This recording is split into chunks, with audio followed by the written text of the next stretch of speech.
Hello, person. Whether you're a younger voter, a female voter, or an old person, this is how to vote at the upcoming state New South Wales election. You may be scratching your heads going, who should I vote for?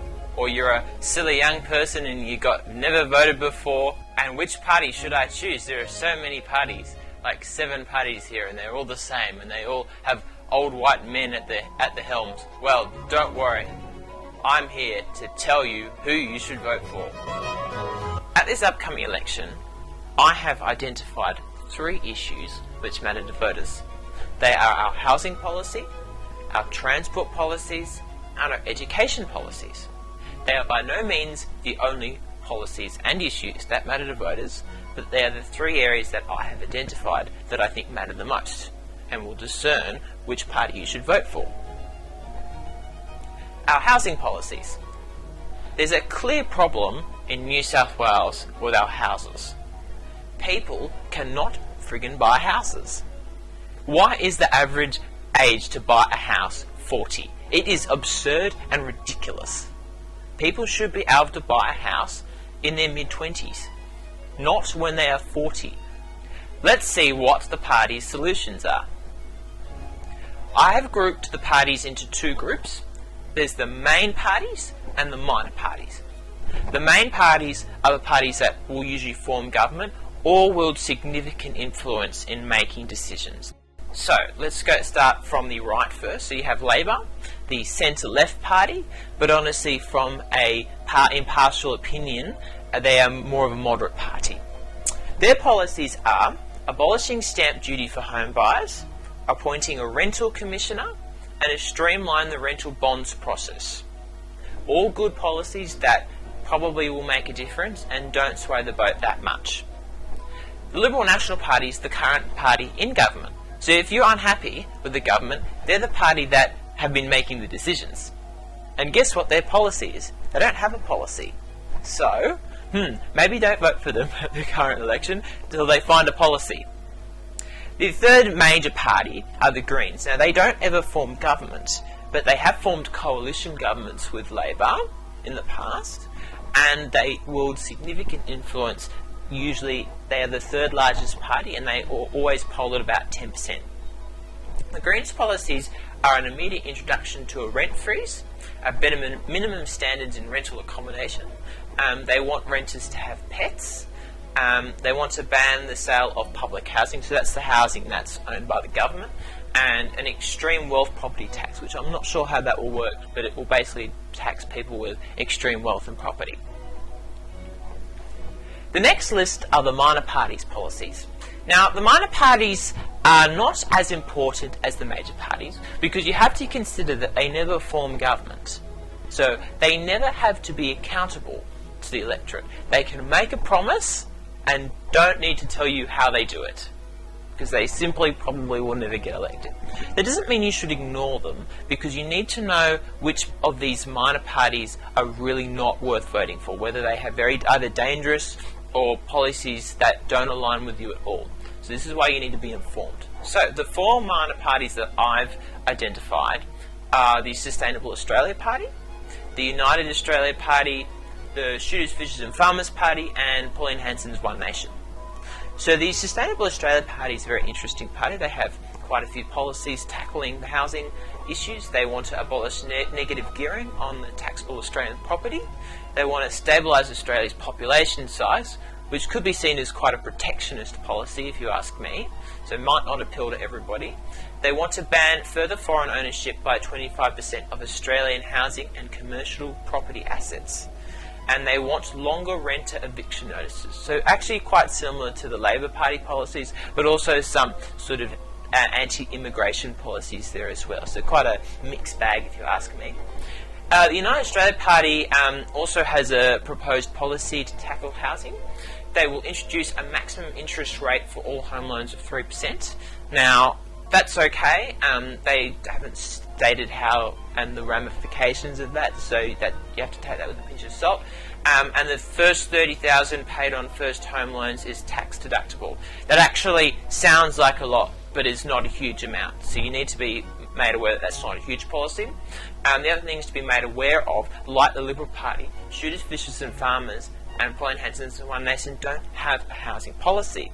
So if you care about housing, Liberal National Party, Pauline Hanson's One Nation and Shooters, Fishers and Farmers Party are not going to help you. So don't vote for them. The second issue at this election is our transport policy. We have some real issues in this state. We have massive delays in our transport network, similar to underdeveloped countries, and that's not okay. Our trains are like ancient. They're like 30 years old. Like, what are we doing in this state? Like, why aren't we building trains in this country?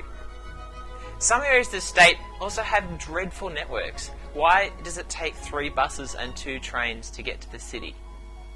Some parts of the city and of the state don't even have a bus network or a train network. I feel really bad for those customers. So let's see what the parties are going to do about it.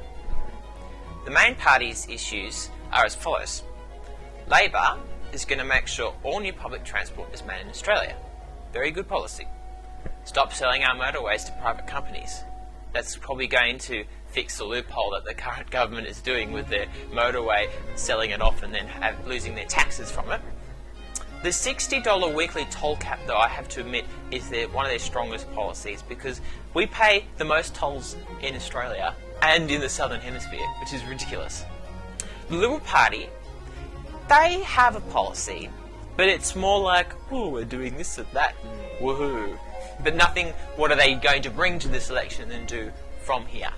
So these are projects that they have done in the past, but there's no vision. So there's really, in effect, no policy here. It's just what we've done. So that's to keep in mind. The Greens, they want to introduce free public transport, a good policy. Make the bus network state-owned. I support that. I think that's a good policy that you need to think about. Make all rail assets publicly owned. I'm not so sure about that because most of the rail network is already public owned, so we're just sort of buying a few things. Zero emissions buses, again, a good policy but not the most immediate one. Make all transport accessible to mobile customers. Great policy. Again, the minor parties' transport policies are also worth, I won't go too much in depth to them.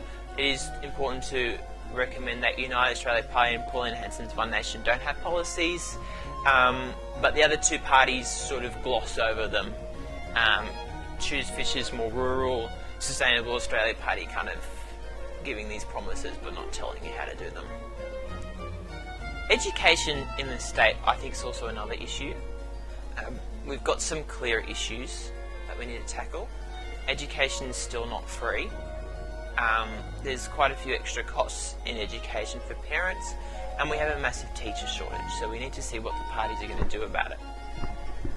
Labor is going to train more teachers. They're going to reduce the administration work that teachers have, and they want teachers to have more competitive salaries to encourage them to enter the workforce. They want to convert 10,000 teachers into the workforce from part-time to permanent roles.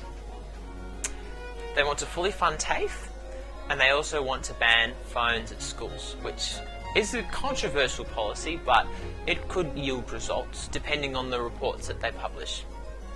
The Liberal Party has no policy, so if you care about education, don't vote for them. The Greens want a 50% pay rise to teachers. They've also got a couple of other policies here. One additional school counsellor I quite like.